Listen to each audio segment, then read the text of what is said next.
Hello and welcome to Cyberside Chats. My name is Sherri Davidoff. I'm the founder of LMG Security. And I'm Matt Duran, the Director of Training and Research for LMG Security. And today we're going to talk about printers, specifically documents left on printers, because recently at the Trump-Putin summit, earlier that morning, a couple guests in a hotel nearby reported to the press that they had found some documents that were left in a printer. Yeah, not good. Not good.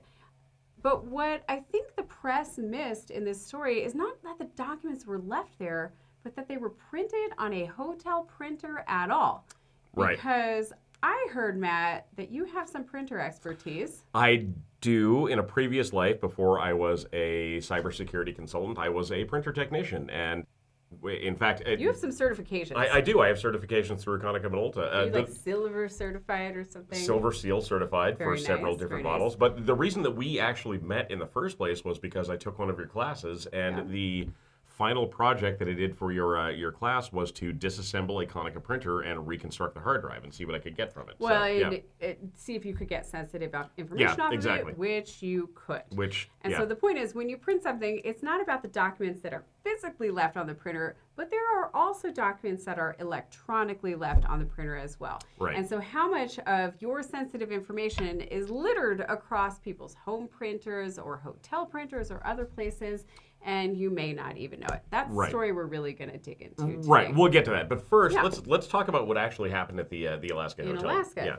Yeah, so 8 pages of sensitive information were left on a printer, and the Trump administration says they're not too sensitive, but if you look through it, you can see the precise timing and location of the Trump and Putin meetings, everything from specific times to the menu, precisely what people are going to eat, precisely where they're going to sit. Ooh, filet mignon with peppercorn sauce like that. Yum, that sounds good. That's what I would get.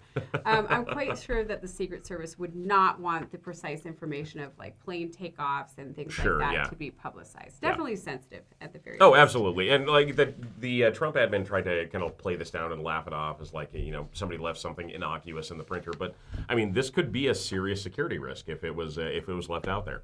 Well, I think the bigger issue is what's not left on the printer. Sure. What else has been printed and maybe wasn't sitting in the printer tray? And this is about more than just geopolitics. This is not really about the Trump administration. This is about every organization that has remote workers that may be traveling or even working from home. I mean, how many people are working from home and think, I just want to read this physically? Or I think one of the biggest blind spots that we see are people printing contracts to sign and then scanning it in. And then what happens to that scanned document, and what happens to the physical document as well? Well, and what happens to the actual machine they're using to do that scanning with? I mean, if it's a home printer, if you have a Canon sitting on your desktop, are you really that concerned when you get rid of it where it goes? So, okay, maybe we should give them the backstory. So before we met, we did not know each other. I was sitting at a local doctor's office. And as I was sitting there, I was like 8 months pregnant. Unfortunately, at that exact time, this poor printer technician, not Matt, not me. It was like your boss or something. He was my shop manager. Because we're in Missoula, Montana. It's a small town. Walks in to my little clinic, and they had just scanned in some of my records, and I hear him talking with the owner of the clinic and saying, I'll just take this and dispose of it and we'll get you a new one. And I was like, whoa, how are you going to dispose of it? My records are on there. So this was just bad timing for this poor printer technician. Oh yeah, no, I felt bad for him. He literally said to me, it's encrypted. And here I am, I've been in cybersecurity for 20 years, I'm looking at the printer and I'm like, that's not encrypted. That is not an encrypted printer. And he was like, yes, it is. Yeah, no, you were right. Because you worked there. No, I knew the exact model, Yeah, it was not encrypted because they didn't pay for a license or something. They didn't pay for the license for it, Yeah. So anyway, we talked. I talked to the owner of the clinic and I was like, you want to make sure that it's securely disposed of, blah, blah, blah. But the point is that a lot of people are printing documents and assuming they're gone once they're printed, but they're really still on there. So what did you find in your project, Matt? Well, this was a cool project. Well, I mean, first I have to go back. I remember when that shop manager came back after talking to you, and he had 1,000-yard stare on his face. And he was like, someone grilled me about the security of this printer, and I didn't know what to say, which was hilarious to me at that point in time. Seriously, it was great. But no, you were right. The hard drive on that printer copier, which was a Konica Minolta, was not encrypted at that point because they did not sign up for the Konica secure package that they had at that point in time. which was an add-on you could get for that specific device, which would then encrypt the hard drive and then ensure secure deletion of the data on the drive when you turn the printer in. All of those things were additional services. But you have to pay extra for it. You did have to pay extra for it. Anyway, that aside, which, again, the first time I ever heard your name was in that conversation, which was hilarious. What was your project, though? Because you actually got let's get into that, yeah. So when I was taking your forensics class at the University of Montana, I did a project where we took some old multifunction printers, so they're printers, scanners, and copiers, like big, office devices. Think Konica, Sharp, ones. Yeah, Savin, Gestetner, Lanier, anything like that. We pulled the hard drives from them and we did a forensic reconstruction of the drive to see like what kind of documentation we could potentially pull back off of it. And what we learned was when you send a document to the printer or when you copy off the glass or send through the document feeder, it goes through an analog to digital conversion. And that conversion is stored on the hard drive. And the way the hard drives work on these machines, for the most part, is they start at the beginning of the drive, and they fill the drive up until there's no more space, and then they start back at the beginning. Which means anything... that can take a while. Yeah, it can take a while, especially if you have a large, like 250 or 500 gigabyte or maybe drive. You just don't print that often, like it's your home printer or something? Yeah, exactly. But it means that anything that you printed could potentially just be sitting there on that hard drive. And so we reconstructed the hard drive, and we pulled everything that we could have off of there, and we were actually able to, in one of the machines, pull like 250,000 pages of documents off of that machine. You got like tax IDs. Oh yeah, we got tax return. It came from a school, so we got tax returns, we got student information, we got the yearbook photos they put in there. Like we had an entire glut of information that we were able to just freely pull from that drive, and that was just one machine. I mean, as early as like 2014, I think it was 60 Minutes did a special on. Yeah. A researcher who was actively going out and buying old copiers and then just replaying the print jobs from them. And this was a big thing back in the day. And then, a lot of it was focused around laptop hard drives. And then we started to get properly encrypted laptop hard drives. But do we have encrypted printers today? Yes, if you pay for the service. Okay. See, that's the hard part. Yeah, so like Konica has... Is my home printer probably encrypted? Probably not. Okay. Yeah, no, if you buy one off the shelf from Walmart or something like that, no, it's probably not encrypted. If you have a corporate contract through Konica or Sharp or someone like that, you can use Sharp's data protection policy, you can use Konica Secure, that will enable those features on your host, but... Oh my God. Don't, so I just think about how many organizations today have employees that work from home 2, 3, 4 days a week, and they're printing things at home, maybe without you even knowing, let's be honest, because it's easier. Or I think a lot of times part of the workflow is print this document and sign it, especially for finance or HR and then or scan managers. it back in. And scan it back in. And it's almost like we don't want to think about that. We don't want to think about the fact that that paper is left behind. And even if you've dealt with the paper, the digital copy is left behind as well. Right. You have to remember, though, that a little at-home printer it's a computer. It has a hard drive, it has an operating system, and we can access that the same way we would access a laptop or something else like that. And then that person leaves your organization, or maybe they don't leave your organization, they just donate their printer to maybe somebody. They buy a new printer and they donate it to Goodwill or something like that. And then your information is out there. Yeah. It's basically like your data is leaking out this side door and you don't even know it. Yeah.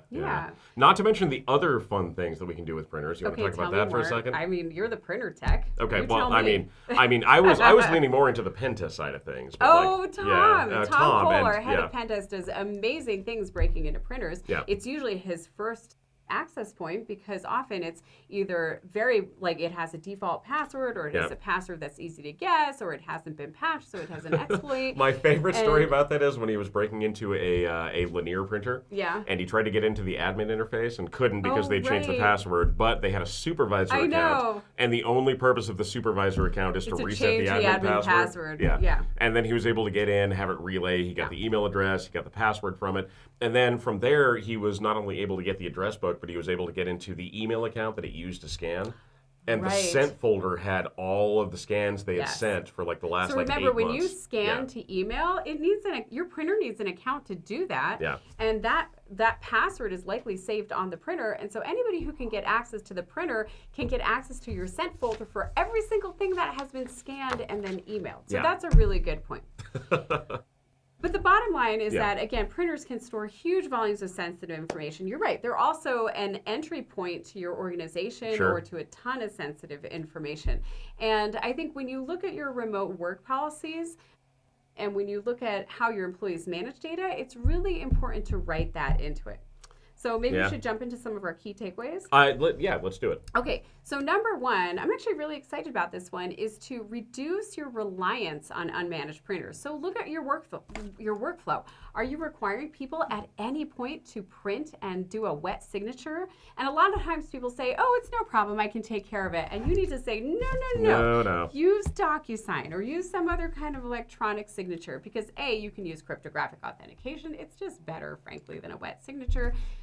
And then second of all, you don't have that extra copy of it sitting on a local scanner or printer that's in that person's environment. Well, and like a big thing we talk about when we talk about data reduction is the reduction of data proliferation. Yes. And so when you have someone who has to print a document and then sign the document and then scan the document and then email the document, you're creating several different access points where that document can be identified. Your data ends up in multiple places. Yeah, part of the 5 data breach risk factors that we like to talk about. It is, yeah. Okay, number 2. So we need to update our remote work policies to cover home and travel printing. I have had to print from hotels before. I've had to print from business centers, and I always feel really weird when I have to print something that I think even might be like a little bit sensitive, like not hugely sensitive. Like there are ways that we get around that. Like a menu. But like if I have to email inside, like FedEx as an example, if I have to print something from FedEx on the road, I have to email it into their system. They send me a code. Oh, I feel so sketchy, and I'm like, it's only marketing material, but I still feel really. But I have to retrieve it from the machine, and class documents or something like that. But I mean, account for that when you're talking about your actual security policies, because that information may have to be sent through a third party or something like that. And it may be printed out on a local machine, and the passwords for those are like 6 characters long. Just assume they're everywhere. Exactly. Just again, be prepared that might have to happen, and like have policies in place to cover if there is something sensitive that needs to be printed like on the go like that. Yeah. Speaking of which, require secure wiping or destruction of printer hard drives before they're disposed of. And think about how that relates to your remote employees. If your remote employees are printing things at their own residences, your documents are on their printers. And you can't just go, la, la, la, it's not happening. Like, it's happening. Your data's there. So decide consciously, are you going to just leave it there? Are you going to restrict what they can and cannot print, which is what I would recommend? Yep.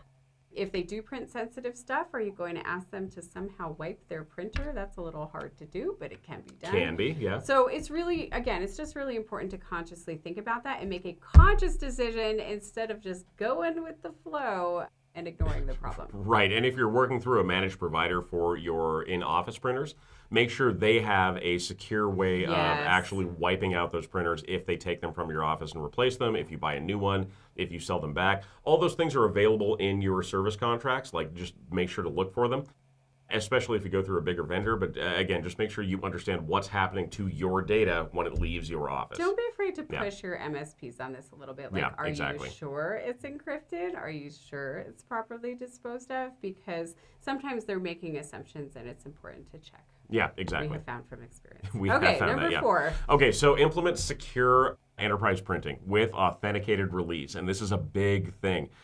When I was back in the day, it feels like a lifetime ago. Talk printer tech, No, we'll go printer tech here. When a decade ago, when I was a printer tech, one of the big things we had to do, because we worked for government offices, we worked for law offices, one of the things that we had to implement in our environment was that secure print function.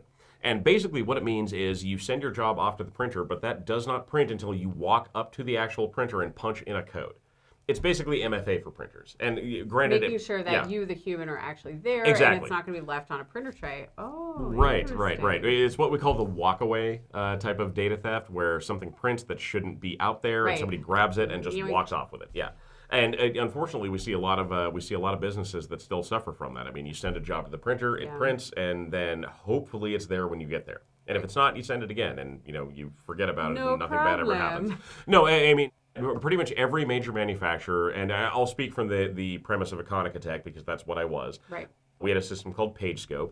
And you could set it up that you had to go in and you had to punch in a 4 or 6 digit code to actually get your print job back out of the machine. It tracked everything you sent to it. It tracked how many pages you printed. Cool. Like all of that was great.